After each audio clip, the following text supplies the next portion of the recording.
Assalamualaikum warahmatullahi wabarakatuh. Kembali lagi saya Yohanes Jawa Dairo dengan NIM 1420121031R. Saya adalah salah satu mahasiswa dari Stikes Nusantara Kupang dengan prodi S1 Keperawatan. Di video kali ini saya akan membahas materi mengenai wawasan Nusantara sebagai geopolitik di Indonesia. Itu wilayah sebagai ruang hidup. Konsep geopolitik sesungguhnya merupakan ilmu penyelenggaraan negara yang setiap kebijakannya dikaitkan dengan masalah-masalah geografi, wilayah atau tempat tinggal suatu bangsa. Negara Indonesia memiliki dua unsur, yaitu unsur kekuatan dan kelemahan. Kekuatannya terletak pada posisi dan keadaan geografis yang strategis dan kaya sumber daya alam. Sementara kelemahannya terletak pada wujud kepulauan dan keanekaragaman masyarakat yang harus disatukan dalam satu bangsa dan satu tanah air, sebagaimana telah diperjuangkan oleh para pendiri negara Indonesia. Dalam bangsa Indonesia memiliki prinsip-prinsip dasar sebagai pedoman agar tidak berombang-ambing dalam memperjuangkan kepentingan nasional untuk mencapai cita-cita dan tujuan nasionalnya. Salah satu pedoman bangsa Indonesia adalah wawasan nasional, disebut dengan wawasan Nusantara. Kepentingan nasional yang mendasar bagi bangsa Indonesia adalah upaya menjamin persatuan dan kesatuan wilayah, bangsa, dan segenap aspek kehidupan nasionalnya. Itu satu geopolitik atau asal istilah geopolitik. Geopolitik memaparkan dasar pertimbangan dalam menentukan alternatif kebijakan nasional untuk mewujudkan tujuan tertentu. Prinsip-prinsip dalam geopolitik menjadi perkembangan suatu wawasan nasional. Pengertian geopolitik telah diartikan sejak abad 19, tetapi pengertiannya baru tumbuh pada abad 20 sebagai ilmu penyelenggaraan negara yang setiap kebijakannya dikaitkan dengan masalah-masalah geografi wilayah yang menjadi tempat tinggal suatu bangsa. Dua, yaitu teori-teori geopolitik. Ada beberapa teori-teori geopolitik mengenai geopolitik yang pernah ada di dunia ini, yaitu ada teori geopolitik Frederick Ratzel. Itu Frederick Ratzel 1844 sampai 1904 berpendapat bahwa negara itu seperti organisme yang hidup. Negara identik dengan ruangan yang ditempati oleh sekelompok masyarakat atau bangsa. Pertumbuhan negara mirip dengan pertumbuhan organisme yang memerlukan ruang hidup atau selebrium yang cukup agar dapat tumbuh dengan subur. Semakin luas ruang hidup, maka negara akan semakin bertahan, kuat, dan maju. B. Teori geopolitik Rudolf Keilen. Itu pada tahun 1964 sampai 1922 melanjutkan ajaran Ratzel tentang teori organisme. Beberapa dengan Ratzel yang menyatakan negara seperti organisme, maka ia menyatakan dengan tegas bahwa negara adalah suatu organisme, bukan hanya mirip. Negara adalah suatu dan sistem politik yang menyeluruh, yang meliputi bidang geopolitik, ekonomi politik, demopolitik, sosial politik, dan stratopolitik. Negara sebagai organisme yang hidup dan intelektual harus mampu mempertahankan dan memperkembangkan dirinya dengan melakukan ekspansi. C. Itu ada teori geopolitik menurut Karl Haushofer 1896 sampai 1964 melanjutkan pandangan Ratzel dan Keilen, terutama pandangan tentang Lebensraum dan paham ekspansionisme. Jika jumlah penduduk suatu wilayah negara semakin banyak sehingga tidak sebanding lagi dengan luas wilayah, maka negara tersebut harus berupaya memperluas wilayahnya sebagai ruang hidup atau Lebensraum bagi warga negara. Untuk mencapai maksud itu, negara harus mengusahakan antara lain, itu yang satu ada autarki, yaitu cita-cita untuk memenuhi kebutuhan sendiri tanpa bergantung pada negara lain. Hal ini memungkinkan apabila wilayah negara cukup luas sehingga mampu memenuhi kebutuhan itu. Untuk itu politik ekspansi dijalankan. Berdasarkan asumsi demikian, Karl Haushofer membagi dunia menjadi beberapa wilayah yang hanya dikuasai oleh bangsa-bangsa yang dikatakan unggul, seperti Amerika Serikat, Jerman, Rusia, Inggris, dan Jepang. Dua, itu wilayah-wilayah yang diakui, yaitu Pan Amerika sebagai perserikatan wilayah dengan Amerika Serikat sebagai pimpinannya. Dua, itu Pan Asia Timur, mencakup bagian timur benua Asia, Australia, dan wilayah kepulauan di mana Jepang sebagai penguasa. Tiga, itu Pan Rusia India yang mencakup wilayah Asia Barat, Eropa Timur, dan Rusia yang dikuasai Rusia. Empat, Pan Eropa Afrika mencakup Eropa Barat, tidak termaksud Inggris dan Rusia dikuasai oleh Jerman. Yang berikutnya ada pokok-pokok pemikiran Haushofer adalah sebagai berikut.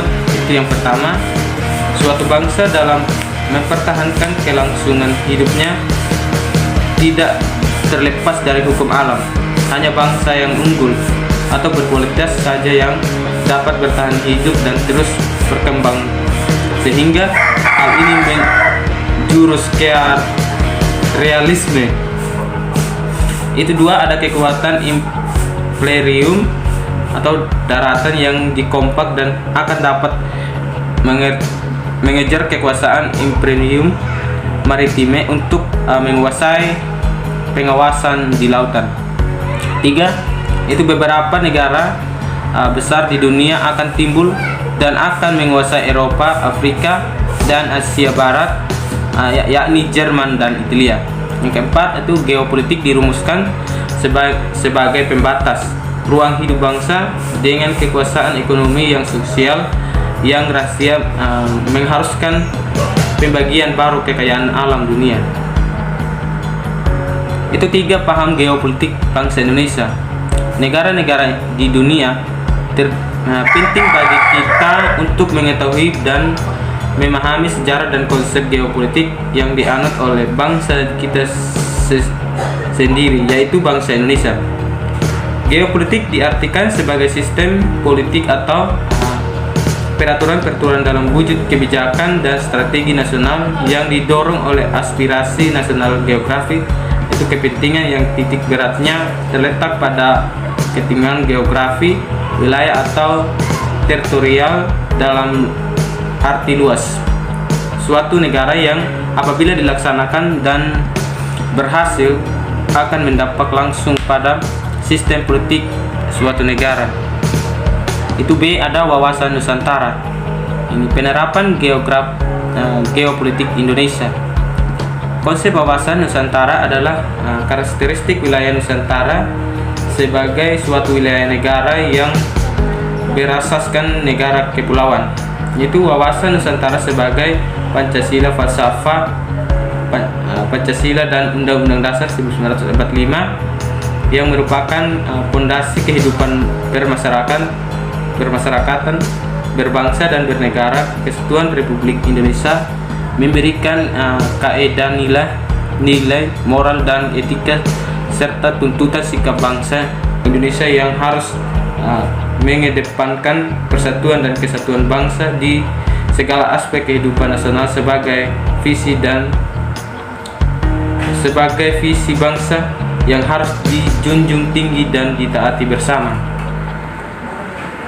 itu kesadaran ruang negara bahwa matra kehidupan darat, lautan dan udara adalah merupakan wadah bangsa yang harus dijaga kelestariannya, dijaga ekstensinya dan dibudidayakan untuk sebesar-besarnya kemakmuran rakyat, dijaga dari berbagai potensi kemungkinan ancaman yang dapat menjerumuskan pada terkikisnya nilai-nilai kebangsaan, jati diri dan atau kepribadian bangsa. Itu satu, ada pengertian wawasan Nusantara. Istilah wawasan berasal dari kata wawas yang berarti pandangan, tinjauan atau penglihatan indrawi. Akar kata ini membentuk kata mawas yang berarti pandangan atau meninjau atau melihat atau cara melihat, sedangkan istilah Nusantara berasal dari kata nusa, itu yang berarti diampit di antara dua hal. Secara umum, wawasan nasional berarti cara pandang suatu bangsa tentang diri dan lingkungan yang dijabarkan dari dasar falsafah dan sejarah bangsa itu sesuai dengan posisi dan kondisi geografi negaranya untuk mencapai tujuan atau cita-cita nasional. Dua, itu faktor kewilayahan yang mempengaruhi wawasan Nusantara. Itu yang pertama, itu satu ada asas kepulauan, yang kedua ada kepulauan Indonesia, yang ketiga ada konsepsi tentang wilayah, yang keempat ada zona ekonomi eksklusif, yang kelima ada karakteristik wilayah Nusantara, yang keenam ada perkembangan wilayah Indonesia dan dasar hukumnya. Sesuai dengan hukum laut nasional, secara garis besar Indonesia sebagai negara kepulauan memiliki teritorial, perairan pendalaman atau zona ekonomi eksklusif dan landasan kontinental. Masing-masing dapat dijelaskan sebagai berikut. Itu yang pertama, ada negara kepulauan. Negara kepulauan adalah suatu negara yang seluruhnya terdiri atas satu atau lebih kepulauan, dapat mencakup pulau-pulau lain. Pengertian kepulauan adalah gugusan pulau termasuk bagian pulau, perairan diantaranya, dan nilai-nilai wujud alamiah yang hubungannya satu sama lain demikian erat sehingga pulau-pulau perairan dan wujud alamiah lainnya merupakan satu kesatuan geografi atau ekonomi dan politik yang hakiki atau yang secara historis dianggap demikian.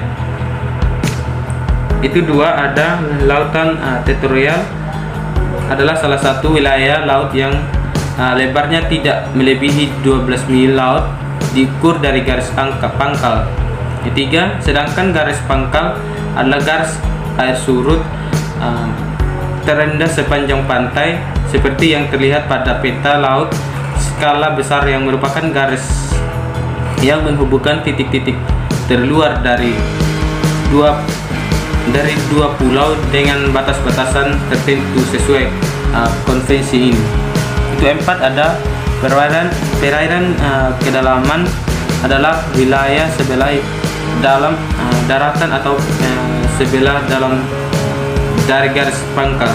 5, itu ada zona ekonomi eksklusif, itu tidak lebih dari 200 mil laut dari garis pangkal di dalam si negara yang bersangkutan memiliki hak kedaulatan untuk keperluan eksplorasi atau eksploitasi, konservasi dan pengelolaan sumber daya alam hayati dan perairan. Itu 6, ada landasan kontinen satu negara terpantai meliputi dasar laut dan tanah di bawahnya yang terletak di luar laut. Keterlihatnya sepanjang merupakan kelanjutan alamiah wilayah daratannya. Itu jarak 200 mil laut dan garis pangkal atau dapat lebih dari itu dengan tidak melebihi 350 mil. Tidak boleh melebihi dari 100 mil dari garis batas kedalaman dasar laut sedalam 2.500 mil.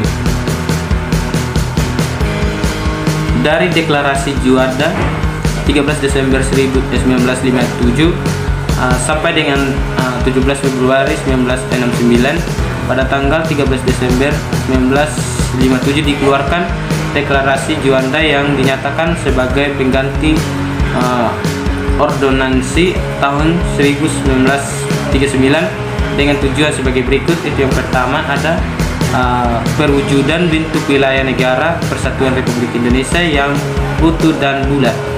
Itu yang kedua ada pententuan batas-batas wilayah negara Indonesia disesuaikan dengan asas negara kepulauan.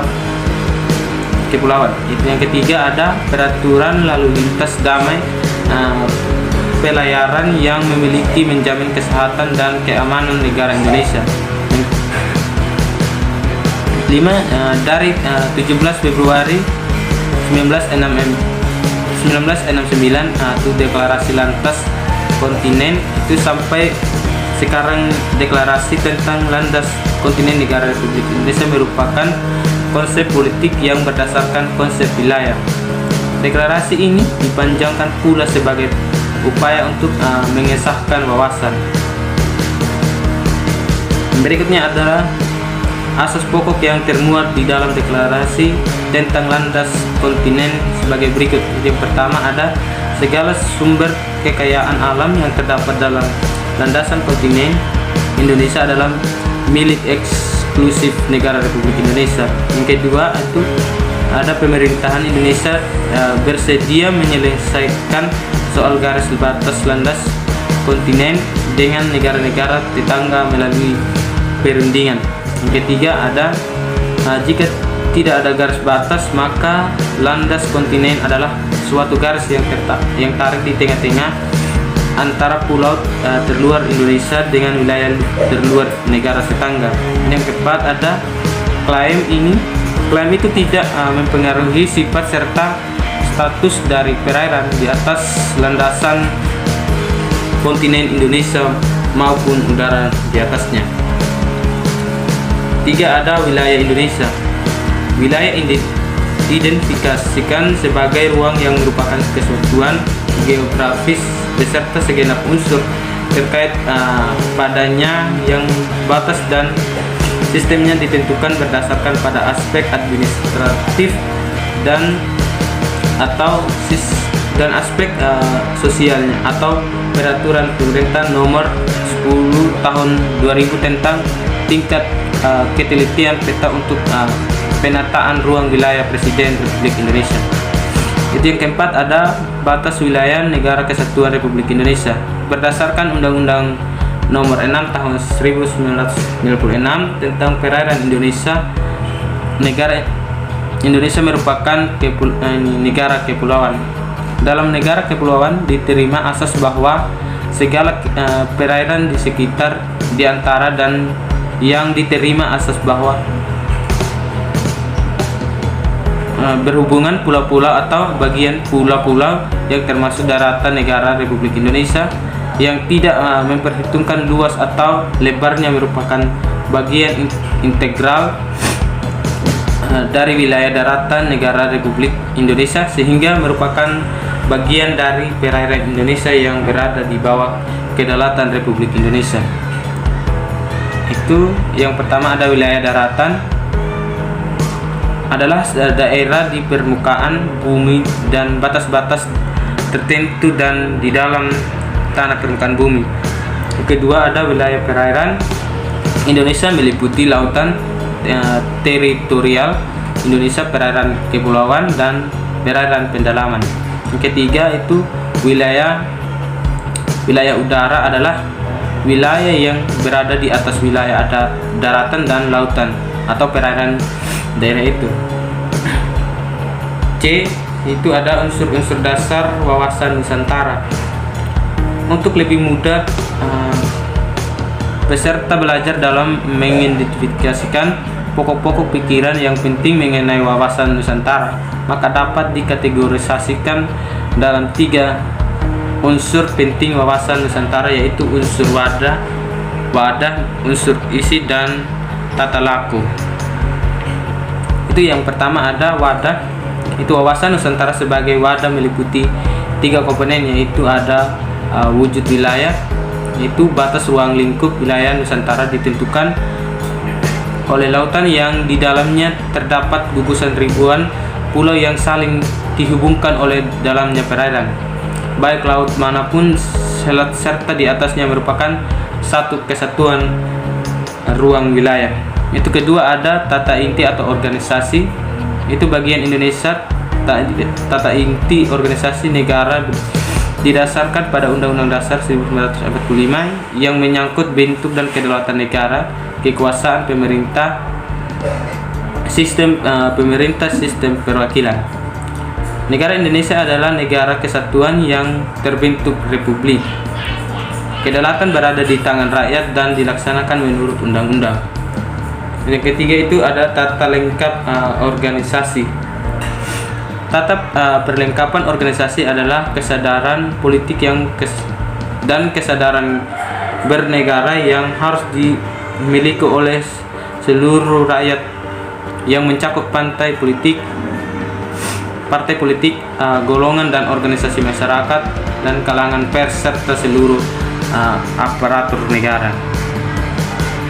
Itu D ada penerapan wawasan Nusantara dan tantangan implementasinya. Itu yang pertama ada penerapan wawasan Nusantara.